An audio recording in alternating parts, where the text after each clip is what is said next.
NetSparker, the developers of desktop and cloud-based web application security scanners that enable you to automatically identify vulnerabilities in your web applications and web services. NetSparker scanners employ a unique and dead-accurate vulnerability scanning engine that automatically verifies vulnerabilities with their proof of concept. For more information, visit them on the web at netsparker.com or email at contact@netsparker.com. Recorded Future. They help security teams make more confident decisions faster. Recorded Future's technology automates broad collection and analysis of cyber threat data and delivers the rich external context you need to understand alerts and emerging threats. With real-time threat intelligence from Recorded Future, security teams respond to threats 63% faster and find undetected threats 10 times quicker. To get started, go to recordedfuture.com/securityweekly and sign up for the Recorded Future Cyber Daily. Every day, you'll receive an email with the top results for trending technical indicators, cyber news, exploited vulnerabilities, suspicious IP addresses, and more. Subscribe today and stay ahead of cyber attacks. Endgame's converged endpoint security platform is transforming security programs. Their people, processes, and technology with the most powerful endpoint protection and simplest user experience, ensuring analysts of any skill level can stop targeted attacks before information theft. Endgame unifies prevention, detection, and threat hunting to stop known and unknown attacker behaviors at scale with a single agent. For more information, visit endgame.com. Welcome back to Paul's Security Weekly. I feel like this should have been an announcement for last year's Black Hat and DEF CON when we were at the pool area, but the announcement says you're trying to make a big splash at Black Hat. And it's not the wave pool. It's not the wave pool. We're recording Paul's Security Weekly, this show from our suite in Mandalay Bay in Las Vegas. And we've got a couple of sponsored slots left. Grab them while they're still hot. securityweekly.com/booking. We also have exciting news about the Security Weekly Webcast program. That's right, we're now partnered with ISC Squared as an official CPE provider. If you attend any of our webcasts, you will be receiving 1 CPE credit per webcast. Just 1. If you want to send us beer or cigars or booze, maybe, no, it's 1. 1. You can't bribe us. It's 1 CPE credit per webcast. If you've missed any of our previous webcasts, you can hit our on-demand library, securityweekly.com/on-demand. And Matt, you said we're going to handle the on-demand as well. Yes, absolutely. So if you go out, register for an on-demand. You need CPE credits. Go register for on-demand. Go register for on-demand. Watch the webcast. We get that registration. We'll submit that request through to your different certification bodies with ISC Squared and good to go. Do it. And if you missed the ISC Squared webcast we did yesterday with John McCumber, oh my gosh, what an awesome segment. Oh, that was an awesome segment. John's the man. Oh, that was great. So you guys should go watch that. It's about filling the security gap, their research on the workforce, understanding where the workforce gaps are and different statistics from a scientific not even fake news. Research, not fake stuff. They didn't pull out like some 20-year study and tried to apply it. They actually went out and did the research. Over 2,000 respondents from ISC Squared used that data to analyze. It was a great freaking webcast. You know, it's interesting. One of the things that John said during that webcast was that some folks have pulled data about the gender ratios in our field, right, and the data really came from first responders. No, that was IT. It was IT. It was IT, and they applied that. But the whole stress thing was pulled from first responders because they felt it was the closest correlation. Like both our spouses work in the medical field, and we're like, no, that's like not even. I'm not saying we don't have stress and burnout and security, but man, like that's like not even comparing fruit. Like that's yeah. Not many people die in cybersecurity. You deal with the medical profession. You're dealing with ICU patients that have had open heart surgery, have tubes all over the place. We're talking about life and death situation. That's stress. I'm not sure we're there. But people pull those stats and apply them to our industry and say, well, you were all under stress because, you know, we're kind of like a first responder. Anyway, this data was great. They did a really good job of collecting the data from, like I said, over 2,000 respondents. And really got you some really good insights on where are the real facts in workforce satisfaction, where the real gaps are, what jobs are hot, what jobs aren't hot. I mean, John did a fantastic job yesterday. Awesome. It's awesome. I want to talk about PCI. Oh, God. Jeff's been quiet this entire time. That must be my cue. So let's start this journey. Does everyone remember a company called PKware? Yes. Yeah. Do you remember the software they created? PK and Zip. PK Zip? PK and Zip? Yeah, right. They are a security player now. Yep. I saw them this spring. Way. And they've just joined the PCI Security Standards Council. And having a little insight as to what they do, this makes sense. And they quote and they say, PKware enables companies to find and redact credit card numbers in unstructured data. If anyone's worked with unstructured data in a programmatic format, oh God, talk about stress and burnout, right? They say closing a significant gap and eliminating the need for compensating controls. That's a bold statement, and I want to throw that out there to get everyone's opinion on that. Specifically, Jeff's. So say that again. PKware enables companies to find and redact credit card numbers in unstructured data, closing a significant security gap and eliminating the need for compensating controls. I.e. tokenization? Yeah, pretty much. They can look inside your data and basically encrypt the entire data set, or it sounds like portions of it, and allowing only certain people's keys to unlock that. I guess I'm just not tracking what they mean by compensating controls because I don't want to infer. I could certainly read the article real quick. But generally, compensating controls come into play if you're not able to meet the whatever the PCI requirement is in the way that is normally expected for one to meet the requirement. So compensating controls is a way to meet the requirement, meeting the spirit of the requirement rather than using the traditional things that you're used to seeing. And so I'm not sure what specifically controls or requirements they're talking about that they say they eliminate the need for compensating controls. So let's pontificate for a second. Yes, Jeffrey, that's what we do best on this segment. So there's a requirement in PCI to encrypt data at rest, certain data elements at rest, the PAN and et cetera, right? So let's say that PKware now can see that data at rest and encrypt it for you. Does that mean you need to instill a compensating control like tokenization? That's why I brought that up. Or a WAF. Or something else. I mean, I don't think a WAF and a firewall do that for us, but I think that's what they're trying to say. They're saying if you do this, you don't need the compensating controls like a firewall or a WAF. No? Is that not a compensating control? That wouldn't be a compensating control for data at rest. No, I mean, there's a requirement to encrypt or protect data at rest, and encryption is one way that you can accomplish that. If you've encrypted the data, if you've protected the data at rest, you've simply met a requirement. That's one of 400 controls. There's still 400 controls that you have to meet. So again, I'm still not sure. Keep pontificating. Yeah. You're not so there here's yet. some further pontification. It's only as good as the ability you have to protect the keys that encrypt that data, if you're encrypting it in this manner. Always true with encryption. If you're using that, the protection of key management, key distribution, not only for data at rest but data transmission is also a whole series of requirements within PCI. Keep going. No, so my question is so let's say I can't encrypt the data, or I don't want to encrypt the data. One of the other ways to protect that data at rest is tokenization. And I don't know how expensive that is, Jeff, because I haven't researched the technology and know who provides it. And so tokenization could also do aspects of this. And I think what PKware is trying to say is, look, you may not have to do that kind of stuff because we can find that data for you, encrypt it at rest, and meet the requirement. Therefore, you don't have to do some of these other things. Is that valuable or not?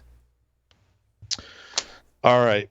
So what I think they're saying is, and bear with me, there is not a PCI requirement per se, but there is a prerequisite that's been around for quite a few years now to be able to identify everywhere in your environment where you have credit card data, whether it's storage, transmission, or processing. So the mantra of PCI is always transmitting, processing, or storing. That's what brings systems within your environment into scope initially. What I think they're trying to get at is if we can help you find credit card information, and they use the word redact, which to me means we're finding it in places where you don't know it's there, and the assumption is you don't need it there. You can eliminate it and remove it, which would eliminate you from having to meet the security requirements pertaining to whatever system you've discovered it on. That's not technically compensating controls. That's the requirements for PCI that extend to all the systems that are in scope. Right. Scope being whatever transmits, process, stores, or logically touches is associated with the network segment. So is it really a scope limitation capability versus a compensating control capability? I think that's what they're getting at, and I think they just misstated it. And the game, ever since the requirement or prerequisite to be able to use some sort of data detection methodology to find all the locations of credit card data within your environment, the game has become, if there's no credit card data there, we don't have to do PCI, which has always bugged me, because for most of my customers that means translation, we don't have to do security, which most of us agree, if nothing else, PCI is the table stakes, just the basic security hygiene that you should be doing within your network, within your enterprise anyway. But so that's where the game has come in, is like, we can just move stuff around and isolate things and hopefully congregate everything together in as small a network segment as possible, and call it the cardholder data environment. Segment that, isolate that. We don't have to do PCI for our whole network.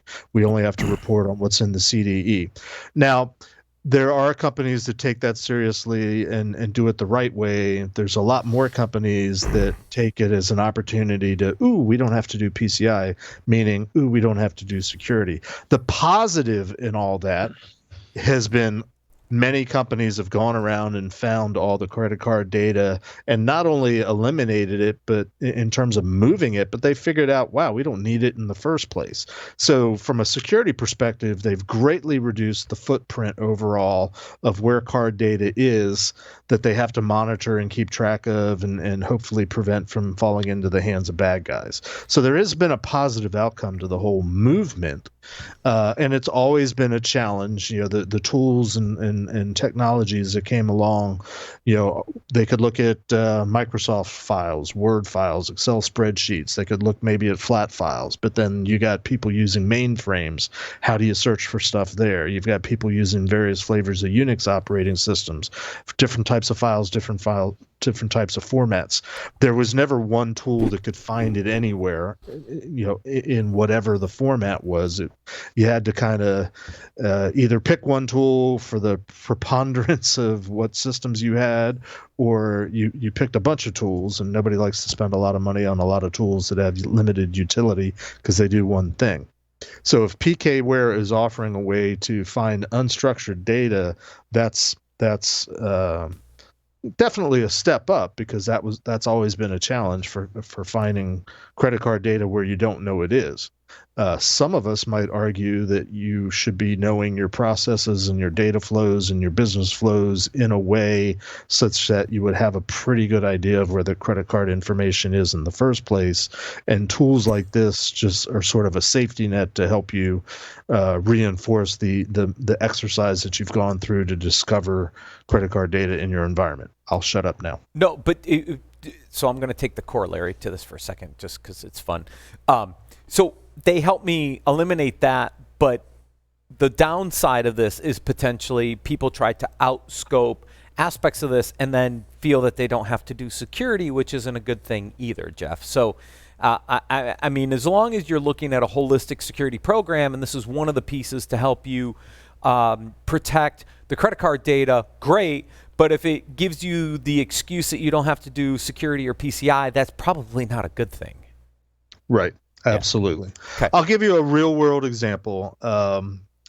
I am dealing with a customer right now that is a retailer, a major merchant. So they have major operations, hundreds, if not thousands of systems that do credit card transactions, which means when they accept the data, they have to send it on to a payment processor or one of the credit card brands, and that necessarily happens over the internet.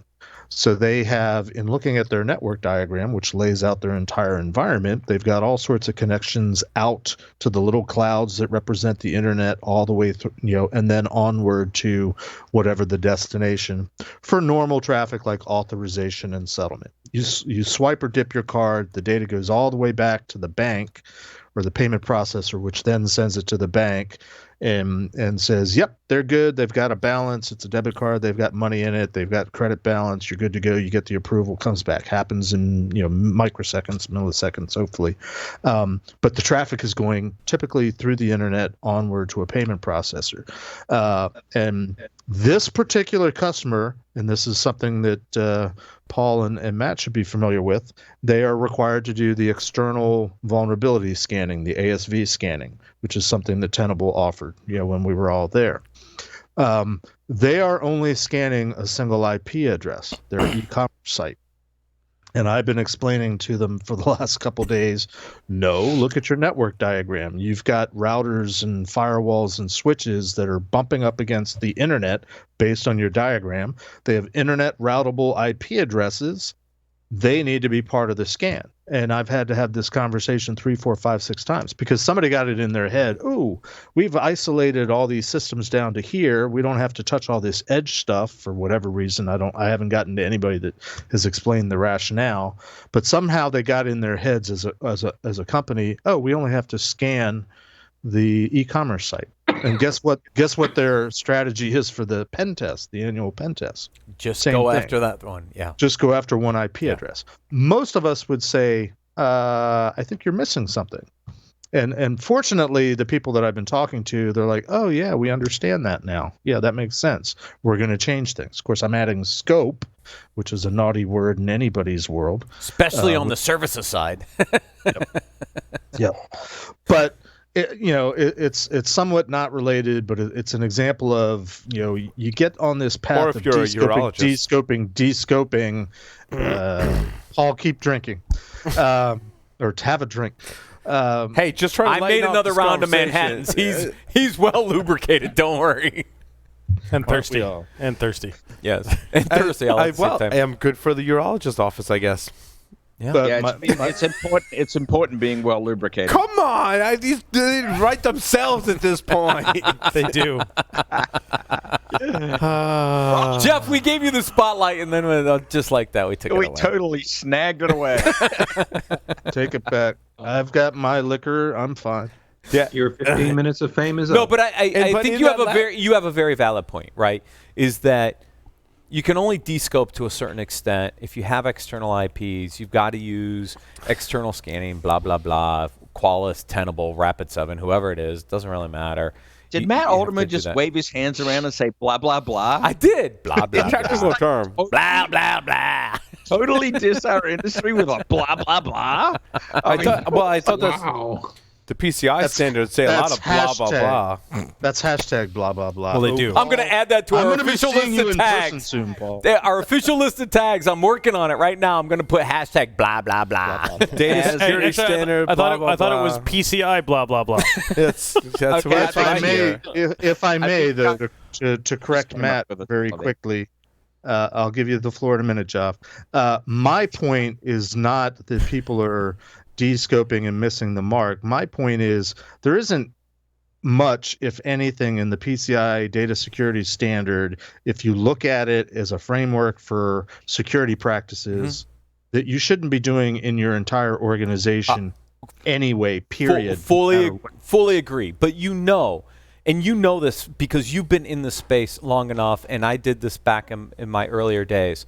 People are going to find a way around doing aspects of this, and they're going to try to descope as much as they can, say, I don't have to do it. But you're right. From a best practice perspective, you should be doing everything that's in the DSS. But there are certain organizations, smaller or whatever, have it. They're going to try to figure out how to not do it because they don't want to deal with the overhead and the cost associated with it, Jeff. Right. Well, and so that's an important point because it always comes up as cost. The perception is if we reduce the number of systems that either A, we have to do all the PCI stuff to, or B, the assessor's going to look at during the PCI assessment. And most people think that's the same thing, but technically it's different. I've had customers that literally would spend more or would be ready to pull the trigger on spending more to do whatever it is to scope stuff and trying to convince me as the QSA to look the other way or to squint enough so that I would sign off on what they're attempting to do rather than do the right thing in the first place. Very often their remedy is more expensive than just do the right thing. You should have logging enabled and you should be, collecting it somewhere and reviewing it. And you should be encrypting data at rest and at transmit, and you should be doing this, that, and the other thing. I agree. It's a good standard to use, but people are trying to find a way around it because they don't want to deal with the overhead. So, That was just one sentence from an article on PCI. I know.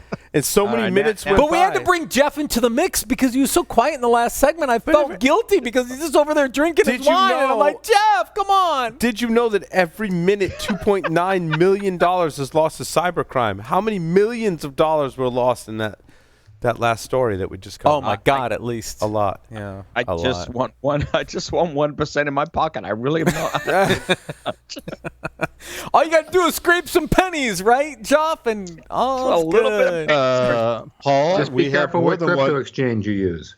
Let's move on to another story. You had one that was entitled, since you think you only have one PCI story, security or compliance. Stop choosing between them. Oh, I read that as compliance, but not PCI. Well, No. He's gonna say compliance equals PCI, therefore security. So he's creating the triad. I know what he's doing. It's like a Venn diagram for this. It is a Venn diagram. I actually maintain that PCI equals security and compliance is all those other things. But No, well, look, that's a wow. I think Whoa, hold on. Hold the phone. Hold the phone. So I it. think that if you're doing security right, whether you use the PCI framework or you use the NIST cybersecurity framework or you use ISO ISO 27001, that if you're doing security right can equate to a level of compliance and meeting the compliance requirements. or exceed. What I think the challenge in our industry has been is we use the compliance requirements as a checklist to check boxes on security, but doesn't really create a secure environment. And so from that perspective, I would agree that I think compliance does not necessarily equal security, but if you're doing security right, it should be able to address multiple compliance requirements, PCI included, but others to say, look, if I'm doing a holistic security program and I'm managing that environment correctly, I ought to be able to take what I'm doing from my policy and control frameworks, map them out to others, and say, look, I am meeting these requirements, and I'm not dictated by the regulatory requirements or the compliance requirements on the other side. Compliance forces us to prove that we have controls in place, which actually, to Jeff's point, I'm kind of on Jeff on this one, I think we do a poor job of proving that we actually have controls in place, and compliance forces us to do that. Our level of security out the window, regardless, whatever it is, you can claim that we're air quotes secure, that we have air quotes security, but until you can prove it, what's the point? So here's my question, and this is a sincere question, and anybody may weigh in. And let me caveat with the author of this article is somebody that I actually did a web article with that actually Santar Cangelo set up several years ago. This woman, myself, Brandon Williams, who we've interviewed a couple years ago, we all talked about PCI in an article. I actually found it. It's still up there. It's a CSO online article. So I know this person ostensibly. I haven't spoken to her in years. There's one statement in here that I saw that I want to read, and I want to get you guys to comment on and try to answer. Well, I'll ask the question after I read the statement. Compliance and security go hand in hand, but they are not equals. Compliance shouldn't hinder security, but security goes far beyond compliance. My question is, give me examples of how security goes far beyond compliance, and specifically PCI. Well, look. I love the fact that there was silence, and then Matt was No, but I mean, that kind of answers the question. I don't think it does. But That is verklempt. But I just thought that was priceless. That moment right there. PCI is pretty exhaustive. It's also exhausting. But PCI is an exhaustive framework. It's a very prescriptive framework. How do you qualify someone like ourselves and many listening to the show that investigate a security incident and actually track something down and in effect change in the environment, respond to an incident? Is that sure that might check some compliance things, but some of what we do is really difficult to measure, and your security program could be measured, how secure you are, as to how quickly you respond to things and how well you can respond, how well you can know what happened. Not all of those things in an investigation that happens every day in enterprises are things that we can go back to a compliance standard and say, yeah, you know what, because we found this thing and we responded in whatever, like, you know, we're compliant. Like, yeah, it's not a fair comparison. It's not apples to apples. Part of this goes back to a couple pieces. One is the risk management framework. If an organization goes through the risk management framework process and identifies potential risks, and then puts policies and controls in place to mitigate what they believe are risks to their environment, and then demonstrates that those controls operate effectively, we can debate how you do that for a second. That is building a holistic security policy around a risk management framework. It may be as inclusive as PCI, it may not be as inclusive as PCI, or it could be more exclusive, more expansive than PCI, to Jeff's point. But that, to me, that's how you scope a security program. You set controls, and then you operational efficiency that. Compliance is a snapshot in time. What you might be compliant with right now? Which is a great, if you agree with that, that's a perfect example of how PCI is not compliance. If you define compliance as a snapshot. Yeah, but it is. It depends on what part of PCI you're talking about. The external scanning's done on a quarterly basis. That's a point-in-time component. But if you're dealing with all the internal and all the ongoing monitoring and all the controls, then it's more of an ongoing monitoring process. But my point is, when you think about security, and you apply the risk management framework, it's going to set a set of controls. And if you can show the operational aspects of those controls, of what you set in your policies, whether they include PCI, less than PCI, or more than PCI, then I ought to be able to map that stuff back in some respects from a compliance perspective. And you may decide that you're going to exclude certain components out of a PCI, out of a regulation like PCI, because look, that doesn't. That risk does, I don't have that risk, or I don't require those. So it's a tricky question, which is why I made the pause, because I'm not sure that if you did 100%, we can debate this all day long, Jeff, but don't get me wrong. Let's say I deploy all of PCI. Is PCI enough? Or are there other things that I should be doing that maybe are beyond PCI, and therefore maybe they don't fit into my risk profile because I should be doing more than just PCI? It's only something that we can debate as long as we're being hypothetical. Let me rephrase the question. It is often said that PCI is a bare minimum. Even the PCI Council on their website talks about PCI being the bare minimum set of controls. what are some examples of things that go above and beyond what is required within the PCI standard? And that's not a trick question. It's not a loaded question. It's a sincere question. And I think there's probably some real answers to that question. Mm-hmm. Give me some examples, and then we're not debating. We can debate the efficacy, but so what let's are think some about examples of things, aspects of a security program that either aren't in the PCI standard or go beyond what the PCI standard requires? So I haven't. I think it's the pieces that tie everything together in the process that really are on the PCI can identify. You got to do all those things. What's not in many of these compliance standards is how you operationalize that, how you put a process in place to achieve some level of security. And I truly believe that ongoing security and your level of ongoing security, to use Matt's term, which I really like, is defined by how well you can execute those processes on a day-to-day basis. Yeah.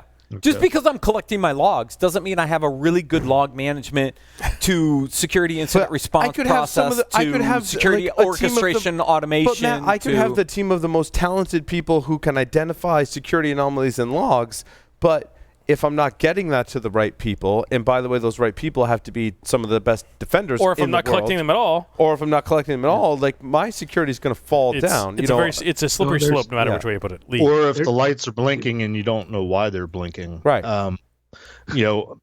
My response to your initial statement of process or how to put a process in place, PCI probably 60% of the standards of the 400 controls are related to putting in a process, having a process documented, making sure the document is rolled out, making sure that you're interviewing people that are responsible for following the procedures and the methodologies, engaging whether they're actually A, aware of it, B, have a copy of it, C, are doing it.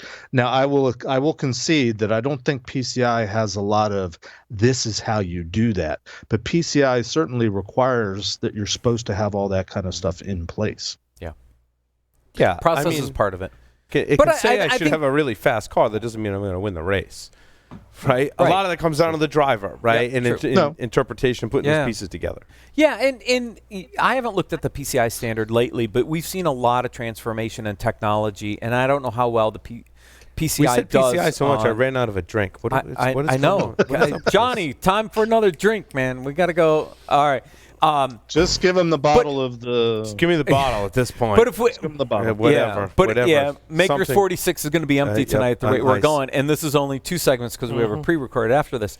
But if I think, Jeff, about application security, container security, cloud security, some of the things that are evolving. I don't know how well PCI covers some of those pieces, so I could see some expansion beyond maybe what's in the PCI requirements as we think about some of these new technologies and the way they're being deployed and how they fit in, which is why I say you might have more controls and requirements beyond PCI, because I don't know how well PCI covers some of those pieces.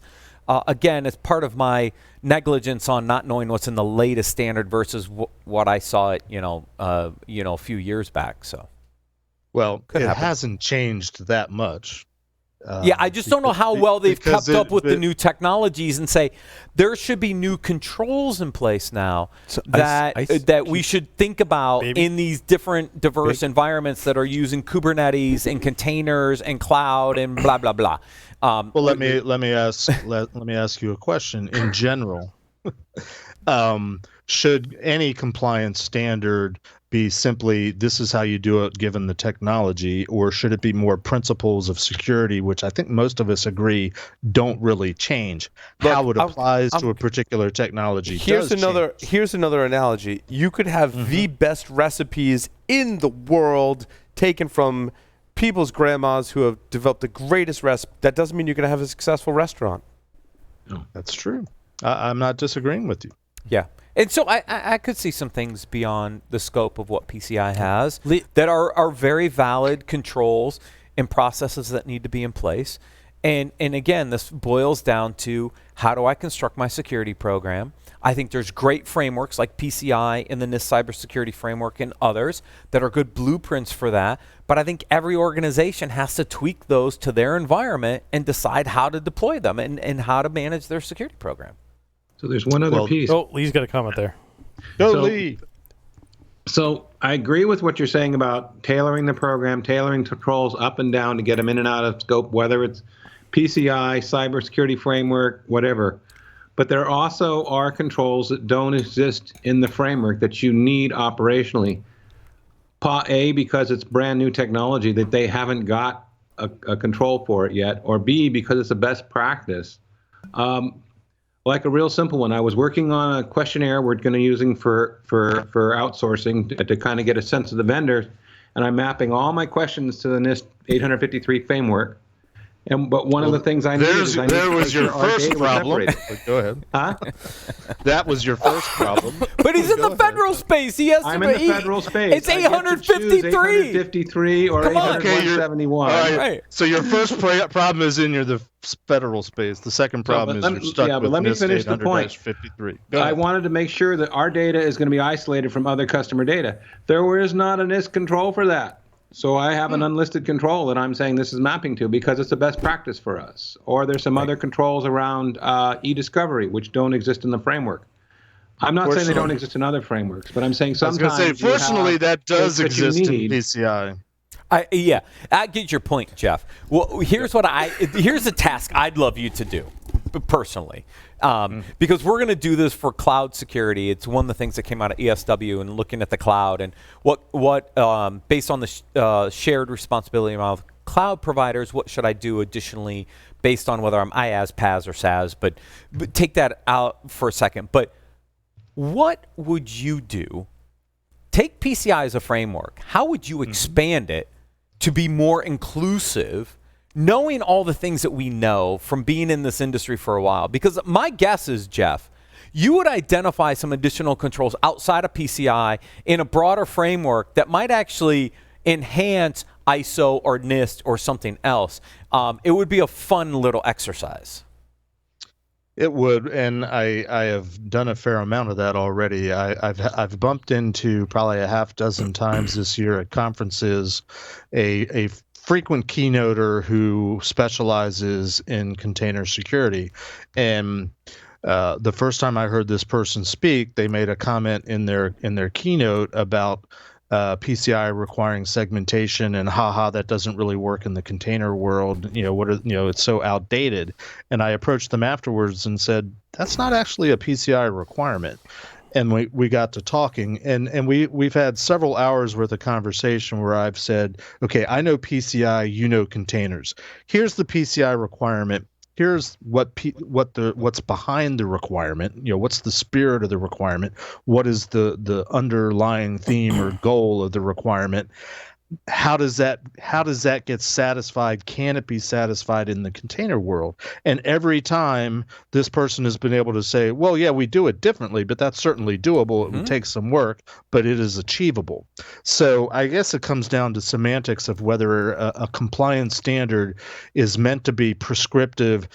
Just do A, B, and C for this particular technology, this particular environment, and you're good for this control, versus having somebody engaged or a team of people engaged that say, okay, here are the overarching goals of security that we need to accomplish. This is how we used to do it in the old world. How does this get done in the new world? Yeah, it's implementation of the control now. I will say, though, because I think that's right, is the implementation requirements change to meet the spirit of the requirement. And that's where I think there's an extension beyond what PCI has, potentially, more from a how would you implement this in containers or in this or that or but the other the point thing. is, what I like about PCI and where I think it's affected change in security is it gets us thinking about things like this. It's where it defines things such as how you do segmentation. And if it forces us to think as DevOps engineers, IT ops, security people to say, how would I do really good segmentation in using PCI as an example, and how would I implement that? If it forces us to have that train of thought and affect change, that's a huge improvement to our security program. For that, it's extremely valuable. Yeah, agreed. And I actually, although PCI allows you to segment in order to reduce scope, I actually think PCI as a whole program does a rather poor job of explaining what adequate segmentation is. Right. And it's done very deliberately by the council because they never want to put a stake in the ground that somebody's going to get later on breached and they'll come back and point their finger at them and they have a liability. Right. They always push it out into the world of the QSA. The QSA in the PCI ecosystem is intended to be the security expert that can make the judgment calls and say, yep, you're doing it right. Yep, you're on the right track. No, you need to do a little bit more of this. You need to change that. Unfortunately, and I didn't learn this really until I got to Tenable, literally 99% of the companies out there that have to do PCI in any way, shape, or form aren't required to talk to a QSA. So all that's left for them is vendors, and vendors are selling them a solution that advertises, PCI compliance. PCI compliance in a box, PCI made easy, we'll make your PCI go away, just do this. And that extends into the container land and cloud hosting, the AWSs and the Azures, not pointing fingers at them, but just in general, all the new technologies claim, just come to us and PCI will go magically away. That's why you are the Uber QSA, because you understand all the variations of this because you get to participate. I gotta throw a bomb real quick. Do it. PCI is fucking total overreach these days. Discuss. Is it? I don't know. I mean, no, but look. Okay, let me qualify it. Well, okay, because qualify it because look, if you're not processing credit cards, how is it overreaching into your environment? Because I don't see it because you're not required to be PCI compliant. So I don't know how it has overreach outside of its current domain, which is really around credit card data. So I'll pull it back. I think it extends way beyond policy. That's all I would say. I'll pull it back because I need to hand it back to Paul because we do have other stories to discuss. We do. Yeah, John, where do you want to go? I want to go with the Mirai. I want to go the whole statement and let's move on. John, if you want to go with I want the Mirai. Or you want to go with Mirai? I want to go Mirai because it ties into our pre-recorded segment that Joff, Lee, and I did. I thought you were going to say it ties into PCI. And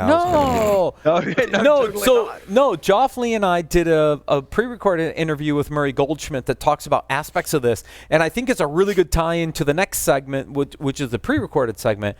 So I think this is a good one to cover, actually. And by the way, we did excellently. You'll enjoy the pre-recorded segment. It was a lot of fun. It was a lot of fun. I think Very good. Mirai is more and more interesting to me every day, and the more I read about it, right? When you think about when it first came out, one of the astonishing things was the entire source code was on GitHub or Git. That was awesome, right? And more than that, just on GitHub, Paul, it was astonishingly simple. This was something that was compromised with default credentials. It was not sophisticated in any way at all. I could have written that code. I'm not really that smart most days, right? Even I, you are, Joff. By the way, I could have written that code, and I don't code in Python, nowhere near as well as I probably could have written in C. It would have been a lot more crappy than Joff, and a lot more crappy than what was put on the internet. But still, everyone had access to that source code, right? Now, what astonishes me about the defensive side is largely we didn't change. The manufacturers, the defenders, largely that didn't change because so many pieces, if you talk with like the folks from Intezer that look at the code reuse amongst malware, what they'll tell you is increasingly more and more Linux malware is sharing a code base with Mirai. And now, before you go poo-poo that. What? Yeah. What? Yes, Joff. Just what? So Intezer has a system to identify code reuse, right? Now, if you think when you want to poo-poo that, I can, from experience, we have our own internal software applications, PP Works, right? I know which code blocks. Now, I may not know what the code does. Like if it's my code and I wrote it 3 years ago. You steal a lot of code and modify it. There's 5 now developers that have contributed code to this project. I can tell by the code who wrote it. Like just by things like not even like a sophisticated algorithm, just by looking at the code, like I know it's the copious comments that people put in their code, obviously. Not you could take comments out of it pretty much entirely. I know by spelling mistakes, I know by style, I know by variable name selection, the variable name and function name selection, the way they've implemented the code. I can tell you which blocks of code belong to which developer. So now you extrapolate that out, you know who's reusing. Now it's more scientific. If the source code is public, I know where that code has been reused, right? And more code is reusing Mirai, and it's a really cool thing to think about it. What's disappointing is how come we haven't been able to defend against it? Because to Geoff's point, like largely it's fingerprinting an operating system and using a default password. Like that's really not even that. Like we said, most of us could write code that did that. But what's interesting?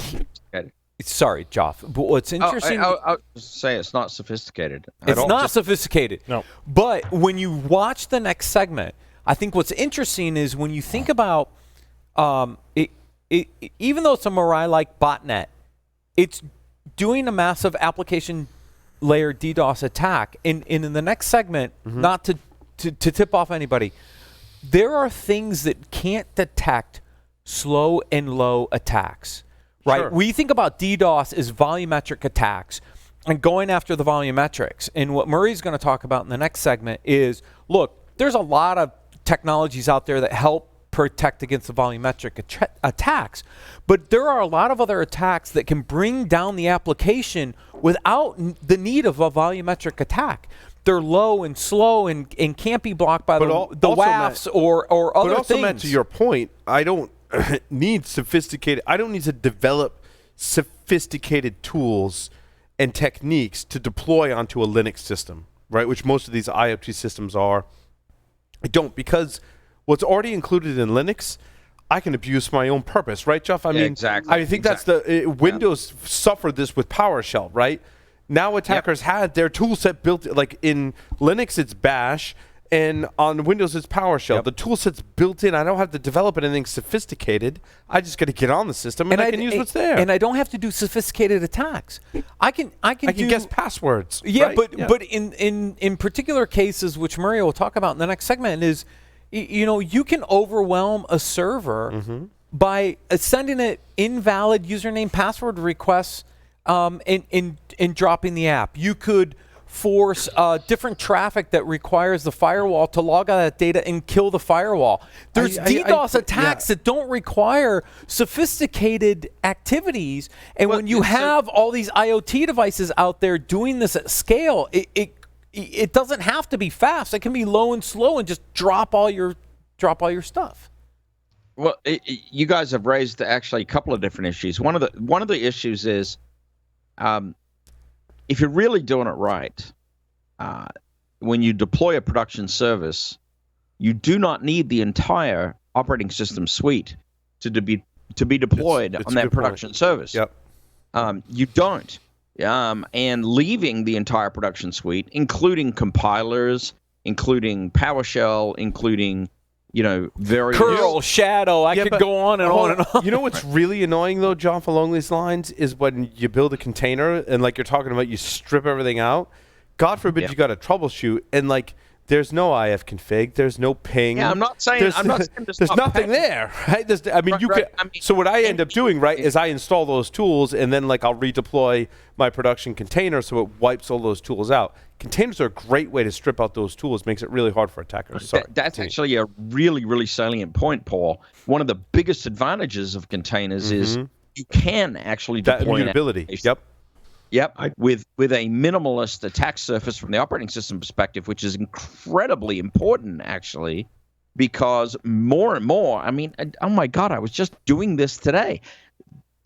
The actual ability of an attacker to actually intrude upon a system and have 100% certainty almost that all of their tools are going to be there is just that's a situation that's actually just causing continuous chaos. It's why I like where we're going with serverless is that operating system layer is so extrapolated that if I do get on the system, I don't have the command shell isn't there because there's really no... Or unikernels, right? We had this conversation with nano VMs. You're right. You compile down a unikernel that it takes out all the stuff you don't need, and therefore only the things, and it's running a single process. Fork doesn't exist to create these other processes. And it all comes back to your app user data thing, right? Like it's not about operating system and network security anymore. It's about apps, users, and data. And attackers are going to go after the app. And exploit functionality in the app, right? That's dead on target, Paul. And when we talk about the next segment, that's exactly where we go. It's not about, we were talking volumetric, but the other aspect of reducing pure infrastructure-based volumetric attacks is to go up the stack and target the app-centric stuff that is extremely sensitive and extremely vulnerable from the perspective of low volume but high intensity. And you know what I realized, Joff? Being a software developer and now doing pretty much full time for the past 2 months. Because I love you. My software works great under perfect conditions. I mean, it works fantastic under perfect conditions, right? And that's most programmers, right? And when you get an attacker that thinks differently, they're creating not perfect conditions. And guess what? Bad things happen, right? That's the trap of being a developer. It is. You get into this mindset of, works on my machine. In my perfect little world. My test scripts ran. It's good. It's all good. Running. And by the way, most developers, and I don't fault them for this, will arrogantly defend that position. They'll be like, no. It works. I don't know what you're talking about. Right. You got to give it the perfect conditions, and it works. You're right. It does work. Until you hand it to Mark, and then he breaks it. But you know what's interesting. You know what's interesting. We have this discussion, right, about software engineering, in that when we're deploying a container to wherever. We're not writing a really high volume application, right? Yep. So we get into discussions of like, okay, we could spend hours coming up with the perfect algorithm for this portion of it, and that may save us a few clock cycles in the long run. Now, if you're Netflix, absolutely, you need to do that, right? Oh yeah. If you're volume, you're going to get a payback. If you're most people, the hours that you spend saving those few clock cycles, you should be fixing bugs, implementing security features, or implementing user features, right? You shouldn't spend that on a few clock cycles. However, if you're on the IoT side of the house, clock cycles, now we're back to clock cycles matter. When clock cycles matter, you tend not to, at least I do in my code, you tend not to build in all kinds of error checking because that's more logic you have to put in the application. It's more clock cycles it's going to eat up. So the more situations that you account for in your software, the more performance hit you're going to take. Like posting to WordPress. And posting to WordPress is one thing, right? But again, like we're on a container. Like, okay, I can throw, I can turn off some stuff in WordPress to make it accept more sessions, and I can throw some more CPU and RAM at it at minimal expense. And, we're off to the races right now, right? We get the release out. But when you're on an IoT, not the case. Well, I was about to say, Paul, actually that speaks to exactly IoT's challenge in that there are going to be, almost zero on-platform solutions that can actually be developed. And all of them are going to have to be off-platform, external sort of solutions that front-end the devices because the cycles just are not there to spend. I mean, it's not like you've got a PC on your desktop where there's, 2% of the cycles going to Microsoft Office and everything else is just like, woohoo, right? Yeah. That's just not the situation when you're talking about dedicated devices that are doing a very specific job, and there is no spare cycles. Right. And that actually draws a very distinct difference there that we are going to have to get our heads around as an industry, because it's too easy for us to say, "Oh, let's throw an agent on that thing." No, Agents don't work. Yeah. It's not going to work. You can't just You don't have the CPU and the RAM to do that, because those devices were really meant to be, low power, low energy, low this, that, and the other thing. You can't throw an agent on that thing and it's got to be a really tiny agent, and that ain't gonna work. Well, and you think about how complex your code gets when you're checking for every. Yeah. I mean, you can come up with a lot of error conditions, and at some point, you just have to say, "Look, I'm going to get the data in this way, and if I don't, then I'm just going to throw an exception and go on with life, right? Or not, or worse, introduce some kind of security vulnerability because someone threw something on it you weren't expecting." And that's Lee had a comment in yeah, here. Lee. You did. So I was thinking about, when you're talking about debugging code and development, and you get all these tools in your environment, and that the huge temptation for somebody in the production deployment was to make sure all that same shit's in the production image, so that anything you might have called will actually work. Which leads us back to the conversation of why do they click install all in production. Also, because some of those packages look really cool and you might need them someday. But that's how I got my start in information security. But Lee, you bring up a really good point, and I actually have had this conversation with very senior developers, and I like that they're asking this question. It breeds confidence that they're asking this question. They're like, how do you, once you go through your build process and push to production, make sure that you've stripped everything out that you don't need, right? Because it should be slimming down when it goes towards production until such time you have a problem in production, right? Well, just take all those print statements out. Yeah, but Larry's exactly right. Like, how do you, like, right now logging is very right, but the verbose, problem is when you grab a container and you use it as your base starting point, there's so many dependencies in there, and a lot of them you don't use. No. Right? But how do you know, okay, I'm not using curl and shadow and whatever, and strip those out, because all they're doing is creating an attack surface, but maybe I need it someday, maybe I don't. How do you know that as a developer? In development, for example, like, you need some kind of unit testing and debugging framework, and then as you push up in the chain, you need to start stripping that stuff out. The tool sets that exist today, at least in my experience, and if you've done this, please come on the shows. Like, I want to talk with you. How do you get it to the point where you can safely strip that stuff out and manage your tool set such that what developers are working with have all those debugging features? And look, let's be frank, a lot of the things in IoT are backdoors put in there so they can have a debugging and testing process, because one thing your debugging, testing, security testing process needs is to be able to authenticate to the app. And a lot of these IoT vulnerabilities I've observed over the years are like, well, we just built a back door in so we could do that testing so we could have better code, but left it in. Jeff. So I'm up to 3 comments now, so I needed to interject.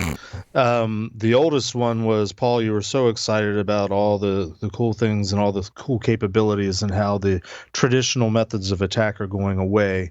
My caution is simply, having been in the business long enough, one thing goes away, it just makes people look at different things and slowly figure these out. I mean, true. Yeah. Viruses didn't used to exist on Apple products, and so PCI said you don't have to put antivirus on something that doesn't get viruses. But a lot of that had to do with Microsoft's market share at the time.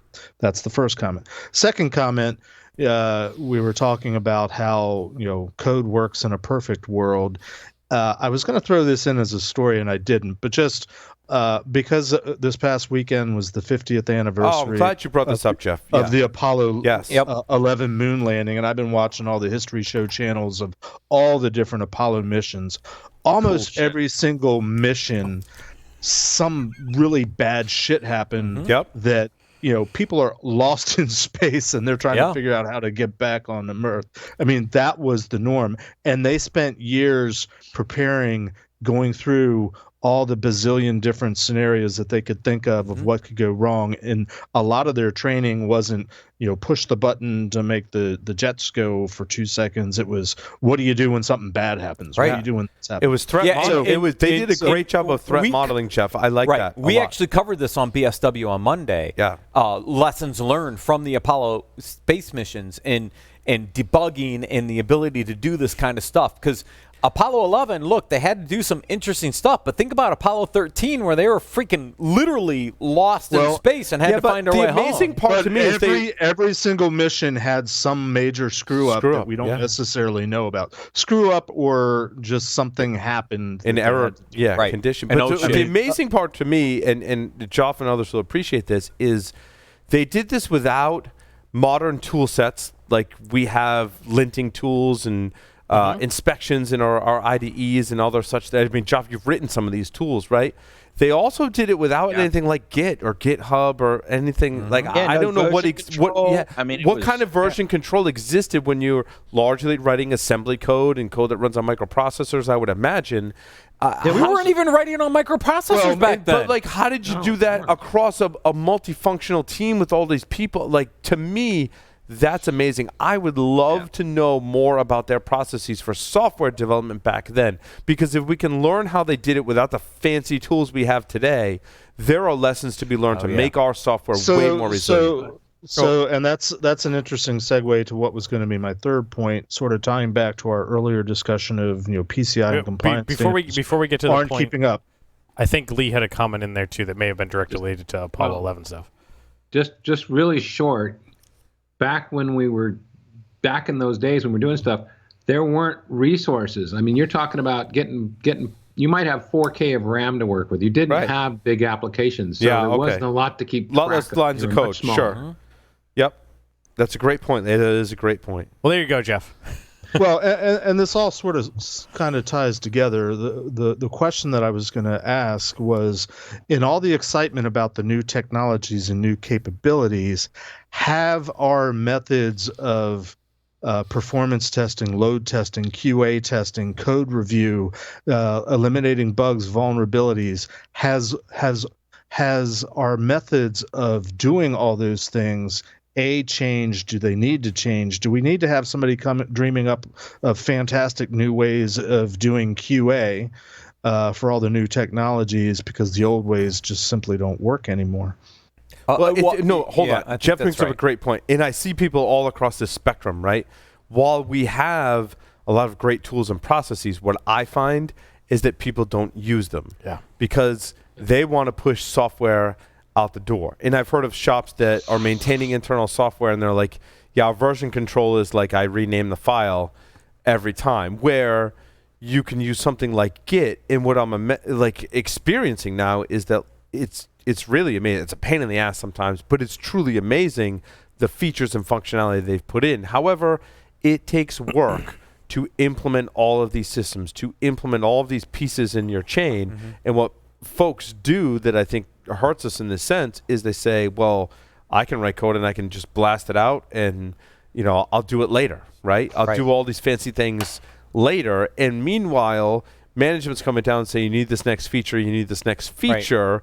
And they're like, okay, we got to code to the next feature. And you never get to the point of implementing great unit testing, good version control, and all of these fantastic things that are available to us, Jeff. Testing, so to your point, vulnerability testing, et cetera, et cetera, that stuff exists, but it's difficult to implement because of the drive to features. Arguably, there are some industries that do this really well, like aerospace and Boeing. I agree. I agree, Larry. And some people, the people that do it, but that's why they cost. That's why those programs cost us $150 to $1 billion in budget, because they're doing it right, because they're just going to spend taxpayer money But then you look at the Max 8, because and they have to follow NIST 800-53. That's why they do it. But there are some organizations. And it comes full circle. Some organizations that do it well. However, if you're going to write crappy code and push it out, I mean, it really doesn't. At the end of the day, if what matters that you push it out, it's going to be crappy code, right? And you know what? I've written my share of crappy code and I've pushed it out.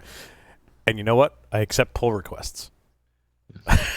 Well, but now this is not that's something kind of like a bug bounty. It's kind of like a bug bounty, Larry. That's why I It don't is. produce code anymore.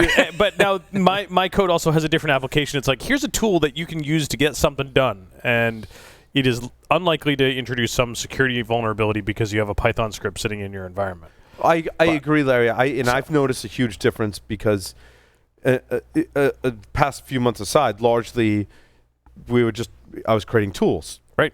Like many of us do. Like, I got a task to accomplish. I'm going to write a tool.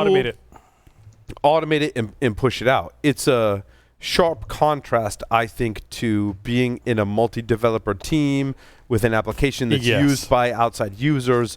And there's a big difference. There's lessons to be learned in both scenarios, right? I think we can all learn from each other in this respect of, I'm writing a script that largely, like, one user is going to be running the script and the other users in their own environment going to be running the script, and we can push code out really fast, versus we're publishing an application that thousands of people are going to use. There's good lessons to be learned by everyone. You weren't kidding that we were going to go through that whole I told bottle. you we were going to kill the bottle. It is dead. I'm just wondering if we should, It's a sign. It is a sign. It's a good sign, actually. if we should consider wrapping this up. Oh, no. We got more to talk about, Jeff. No, there's some other good stories in here. Come on, the next. Yep. All right. This next segment is a pre-record, so I got one we for still Larry. get out early. All right. That means title- we get to go early, not we get to go longer. When it comes to the IoT, the Internet of Things, Wi-Fi has the best security. And I kind of went back and forth. I went back and forth, but if you think about, Nice troll. My reaction's the same as Larry's. but hold on. I'll let you go, and then I want to Sure. add something to that. 15 years ago or so, Wi-Fi was new.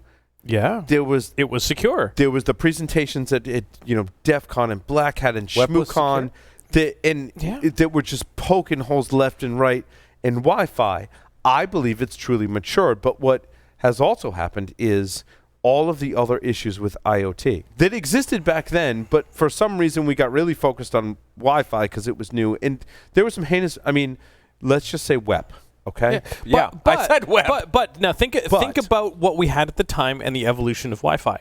When we stood up Wi-Fi networks, they were open wireless networks, but nobody could sniff the traffic. Yeah. Because the tool set didn't exist. It cost $10,000 or $15,000 back in the day. And now or you more. can do that with like a $2 card, $15 dongle. And then it was, well, oh shit, they can sniff traffic. We need to encrypt this. WEP. And that was great.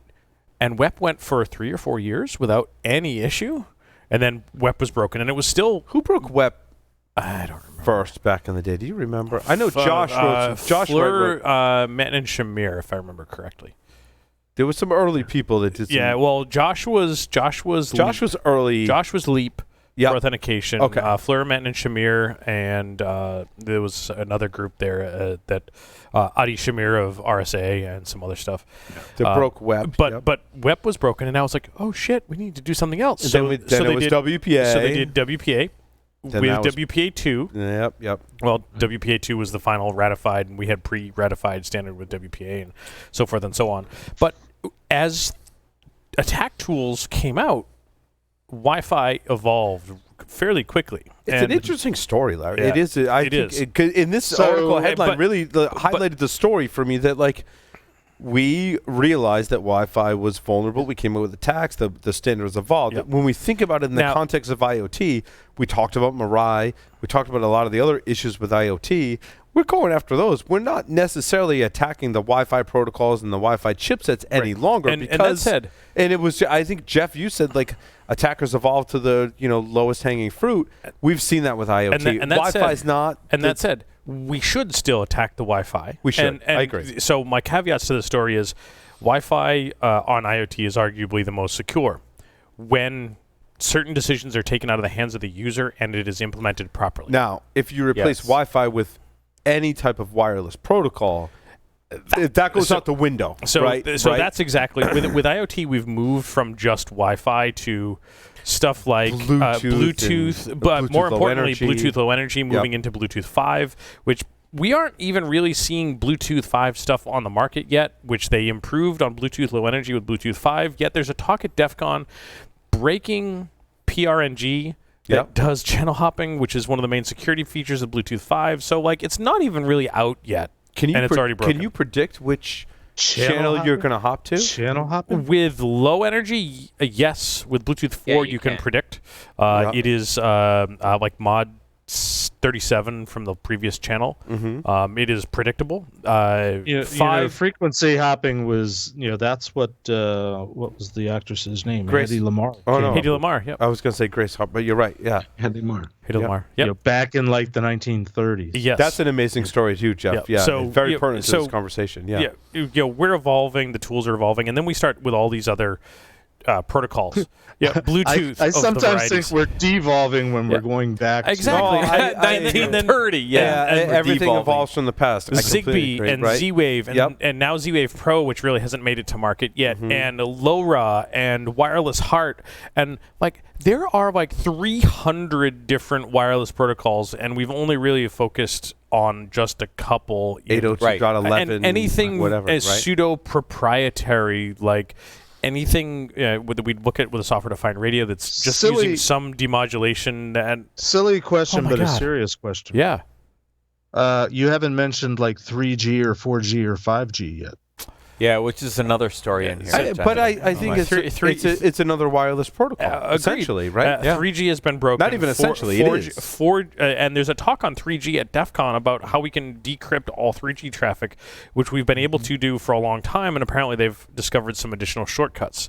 3G has started to go away in favor of 4G. 4G has been allegedly been broken, and now 5G, before it's even really made it to market, has been found to be vulnerable to the same things that 4G was vulnerable. Yeah, and 5G also introduces aspects of volumetric attacks that didn't exist under 3G and 4G because of the expanded bandwidth capabilities of 5G, and which ties into this other story that I had. And Jeff, my part of the reason why I'm reticent to mention some of the cellular stuff is, I'm not necessarily placing blame, but thanks to Bill Clinton, right before he left office, he helped pass a bill and signed into law some laws that made it illegal to hack cellular networks here in the U.S. Good, I get that. But he also made it illegal to research attacking cellular networks here in the U.S. Yeah, and that's which is why sucks. A lot of the research has come from outside the U.S. Right. Now, especially with 5G, to sort of bring this full circle, we don't have to be overseas to be out. Never mind. Right. to bring this full circle, my system just needs to. Yeah, I'm not a lawyer. But if you need a job, they're in Singapore, by the way, after yesterday's webcast. So it's true. Full circle. Yeah. Wi-Fi on IoT, the most secure. And I would argue when implemented properly and certain options are taken away from users. And case in point, we're working on a device currently that is what I would consider an IoT device. And we're not doing wireless testing right now. We're doing hardware assessment for it, but we are doing wireless testing. And in our hardware testing, we found that there were wireless issues. Why? In that we made some mistakes. They shipped us devices that were set to do some stuff. They were set to connect to a specific wireless network that we could set up, and they would connect and go to the internet and do our things, and we could communicate with them. And they configured them to connect to an SSID with pre-shared key. And tell us what network you want. So we gave them a network, and we gave them a pre-shared key that was 23 characters. And they said, it won't support anything over 20 characters for password. I'm like, well, great. The IEEE in 1997 said that anything under 20 characters is weak. So we have our first finding, and we haven't even started the assessment yet. Right. They configured it to connect to a 16-character password network because we gave a different password. We put it up in the environment, and we set the network as open with the SSID and forgot the password. And the device happily connected and went about its business, and we could communicate with it. Like, wait a minute, this was supposed to have a password. So we shut down the network, reconfigured the wireless network to add the password, stood the network back up, and the device happily connected to that network with the proper password. Can you say evil twin attack? Right. Yeah. Oh, of course. Oh, yeah. Like, this is a device that hasn't made it to market yet. Mm-hmm. Oh my. So wireless might be secure if implemented properly. Yep. Right. So I wanted to make a similar but different point. I was thinking about IoT, where you got guys time to market, low price. So no, they go buy a bucket of system on a chip to put Wi-Fi in all these devices, and they have all these extra protocols they're not using. So one, is there stuff that's not configured properly or possibly enablable? Or two, did they buy the cheap bucket of stuff so that they've got, it doesn't support WPA2, or it only supports, a subset of what's current technology, and is that going to make that IoT wireless insecure? Lee, that's a great thought, and I would argue that the stuff on even the low end of that is going to at least support, in my opinion, WPA and WPA2 of some variety at least. If we think about something like the ESP8266, you can get, quote, development boards in the Node MCU with a wireless chipset, and you can buy those in quantity as a consumer device for about $1.40 from China in quantity. Oh. So, yeah, I think they're probably going to have problem. I think that problem has been solved. Which for innovation, I love. By the way, I think that's fantastic. Agreed. Obviously, there's other issues. My thing in is the that geopolitical space, but we start looking at Wi-Fi and the IoT thing, and it's not just Wi-Fi; it's about all of the other protocols as well. Yeah. Everything else around it. And this just came up to me this past weekend, Sunday. We were at my mom's house cleaning up, and I find her wristband for her help. I've fallen and can't get up. Yep. And I'm like, oh, we don't need this anymore. I'll go pack this up so that it can go to the trash type of thing. And I look on it, and there's an FCC ID on the back. And I'm like, now Larry is intrigued. Now I'm intrigued because when we purchased said system, it is from one of the leading manufacturers of I've fallen and can't get up buttons. And I am in possession of one of these systems that is currently active.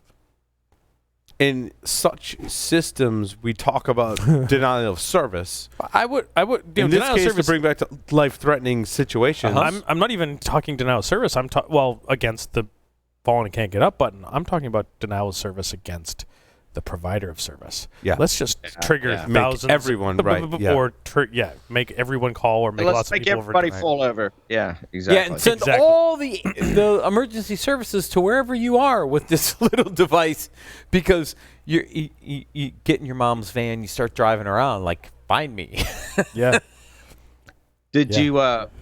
It sort of begs the question. You want to start doing analysis on that stuff because, well, it's probably fundamentally broken, and why not find out?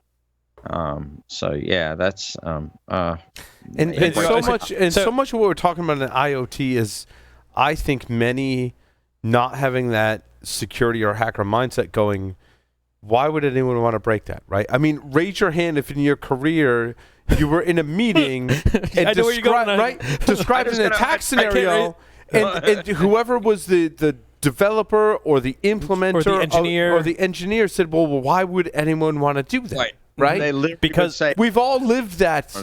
Many of us live, and if you're just getting into the field, like, you're going to live in that meeting at some point in your career. To my story, I had this exact conversation with an engineer on our pre-sales call type of thing, and we were asking questions, and it was like, well, the knob you turn to says 10. Can you make it go to 11?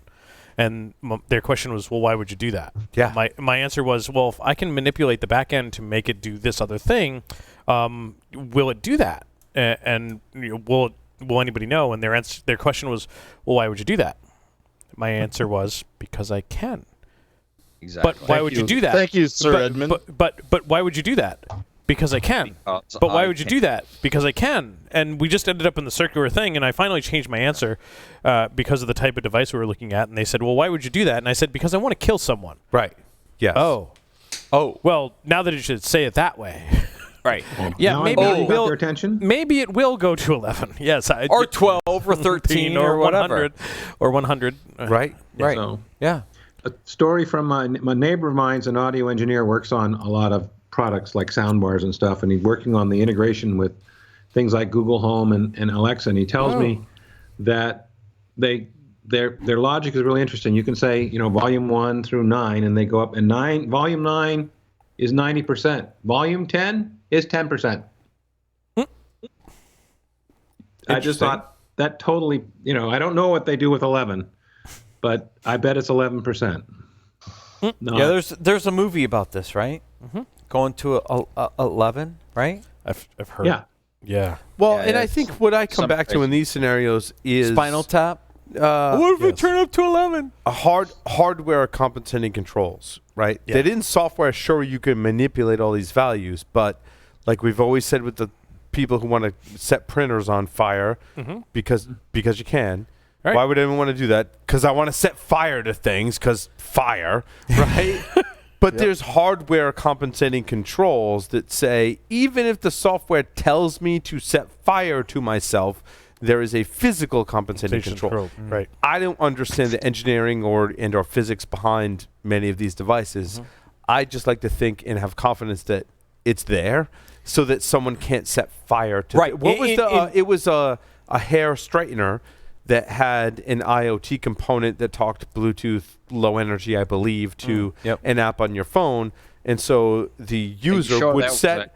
this was an application, would download and install an app on your phone, let you control how long before it shuts off, and the temperature of your hair straightener.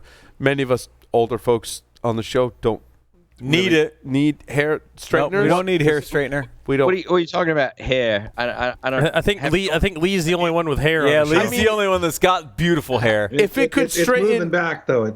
It's retreating. If it could straighten our There's this nose hole hairs or our growing back ear here. hairs, like that might be cool, right? Like Straighten them out so you trim them easier. Like that might be a thing. Just integrate them into the mustache. Yeah, but that was a thing where I'm like, from a user perspective and even a product perspective going to market, why would you take the risk? Also from a usability perspective, let's go to Shark Tank where I'm an investor. Why wouldn't you just put those controls on the device? Right. Like, and you think the interface is so simple, right? Like I need to set the amount of time that the device turns off and the temperature. Like you could literally have two buttons that glow different colors based on the amount of time and based on the temperature. Why do I need an app? Is that a selling feature that people are going to be like, I really want to take the time to unbox my device and plug it in and read the instruction manual and figure out how to use it. And in addition to that, I want to go to my device, go find the app, download, install the app, probably configure some username and password to log into your system so you can sell my data to somewhere else, load the app, and every time I use my hair straightener, I got to find my phone, make sure it's charged, load the app, log in, and go, I want it to turn off after 15 minutes rather than 30 minutes, and I want the temperature to be medium and not really hot. Now speaking from recent experience, I can see where IoT-enabled stuff can be helpful in certain cases. And the hair straightener with the temperature thing I can get, but I don't need the app to tell it. My case in point, I went downstairs into my electronics lab on Tuesday, and I sat down to go use my soldering iron to do some soldering on this device I'm working on. And I reached up to my soldering iron, and I went to turn on the soldering iron. And I went, oh. Well, that's a problem. I had left it on at about 375 degrees C in the holder. It had Good thing it was in the holder. It had been on for 8 weeks. Oh my God. 8 weeks. 8 weeks. So this is the thing that Art Coviello brought up in his some of his final keynote speeches at RSA conference was the possibility of a destructive attack. Yeah. Right? That you could potentially now create a situation, industrial control systems, SCADA, OT, whatever, where now, because these devices are connected, you could actually create a destructive attack where it could do physical damage. And we're at the realm of that possibility with IoT, which is scary to me because, it's a curling iron. But what if it's not a curling iron? What if it's a sensor at a plant that is elevating temperature to a plant that causes a destructive attack. That's the scary part of what potentially not having these controls in place could potentially do. And it's scary now to think propagate from a how destructive hardware attack. controls kind of go by the wayside in favor of software controls. Mm-hmm. Exactly right. Ask Boeing what they think about software control. Yeah, after 737 MAX and grounding and Southwest pulling out of certain cities because of the groundings. I mean, holy crap, right? I mean, that is an economic impact, not only to a certain industry, in this case airlines with 737 MAX issues in Southwest, but what if that can be propagated to power plants? That can be propagated to water systems, critical infrastructure, that it's being controlled by these systems. And now I have the ability to say, I'm going to blow through certain limits. Say it's not 0 to 10. I can do 11, 12, 13, 14, and actually propagate an attack. That's scary as hell. It's not an analog dial. I dealt with that with my HVAC system, right? And what my HVAC engineer told me was, look, largely I've been trained on mechanical systems that deal with oil, right? Yep. He's like, my guy that I work with does the more gas-powered systems, which are largely now more and more software-based. Like the physical device or sensor is controlled by software, right? Like it's getting less and less mechanical and more controlled by software, which scares me. Right. And so you implement this shit in your house. Because in your house, holy cow, I don't implement this stuff in my house because I'm like, what the hell's going to happen? But Matt, the advantage in your scenario that you painted was there is an electrical grid or teams of people who are managing and maintaining equipment for a provider of electric, gas, water, whatever. Right? In my home, they're assuming, right, that the audience is not us, right? That the audience is your average homeowner that just wants the shit to work, and therefore the controls are all automated. They're all implemented in software, or they're all mechanical, but they're largely like hands off. And when something goes wrong, you're going to bring in an engineer, essentially, right? Mm-hmm. Or me fighting my home developer to say, look, I don't want a sump pump in my house. Now, if you give me a sump pump, because this is the fight I'm in right now, then give me certain controls that allow me to do battery backup in level control. Because if something goes wrong, I want to fucking know it right now. Yeah. Right? I don't want you to throw in a sump pump because you say it's my standard policy. And then I can't control how I identify if something goes wrong when I lose power and get 2.7 inches of rain, right? That's kind of thing. But that's the difference between the hair straightener and something that's running the operations and maintenance of your home. Yes. Right? That's where I can see the smart devices.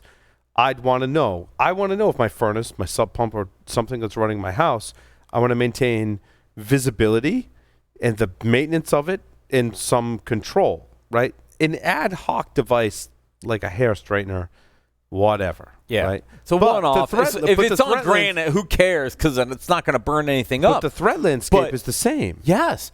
But you have a sump pump that doesn't work or gets compromised with a high level of rain, floods your basement. Now what's that liability? Or you're on the electric grid and you're controlling your temperature, and now all of a sudden there's a blackout or a brownout or something like that. I mean, these are things that I just personally, I'm like, I don't want to deal with this shit, right? I don't as a homeowner in some respects, which is why I haven't gone to smart grids and all this other stuff. You've done aspects of that. I don't, because I don't trust the systems yet to protect me as a homeowner in that scenario to say, I believe enough in your technology that I'm not going to get hosed. I largely do it for things like lighting, right? Which is non-mission critical, right? Yeah. You're a homeowner, huh? In most respects. Well, I'm a pseudo homeowner because I own my in-laws' house and I'm building another house. So I might actually end up owning two houses, but we'll see if where my that lights goes. go out, there's a flashlight, right? But if your HVAC system goes out, right, or your refrigerator, that's a different Right, It's or a lot your more sump work pump, to- or your- exactly. or your Water tank, furnace, yeah, or yeah. whatever. Yeah, Yeah. very Well, different. But the other thing about the sump pump story is, do you want the sump pump, the device that's telling you that the basement's flooded when the sump pump could have failed? Do you want a sensor system that's separate to tell you there's a problem or not? I agree with Lee. You want something separate. I do. You don't want the sump pump making decisions No. about whether it's flooded or not. You want something else making the decision. I want the mechanical Absolutely. thing of the sump pump to go, yeah, turn on, and I want the sensor to go, oh shit, you got a problem, man. Yeah. Yeah. And that was the fight I was having with the home builder, which is why we started this segment late, because I'm like, wait, you didn't tell me there was a sump pump. Now you're going to put in a sump pump, but you're going to hand me all the liability. What are my risks and liabilities associated with a sump pump in my house in a finished portion of my basement, to be honest, right? To say, well, why don't you put in battery backup? Why don't you put in alarm systems? Well, no one's ever asked us. Well, maybe your rest of your environment isn't educated. Yep. But this is my 5th home that I've built. I know the difference, right? And so it's just this. Wait. aspect. Can I bring this full circle? The sump Sure. pump is PCI. The sump pump with battery backup and a sensor is appropriate security. I never want to. That's what I'm working on, Jeff, just so you know. Ever want to hear sump pump And I'm going to take all the logs and integrate them into my Splunk implementation at home so I know when shit goes wrong. The basement is separated from the rest of your house, so you only have to manage that part. Because I live on it. Because the house I'm building has an elevation like this, so yeah, I'm only going to flood the basement. I can't flood the upstairs. Can I make? Hey, you know what though? Your logs could be your backup for your wood burning stove. Right. Ooh, To generate heat. Just generate heat and dry the thing out. Yeah. I'm gonna make a small suggestion. Yes. That would be that I take us out before we all take ourselves out. Joff, take us out, Take man. us out. Do it. All right. Thank you for joining us on Pole Security Weekly. Over and out.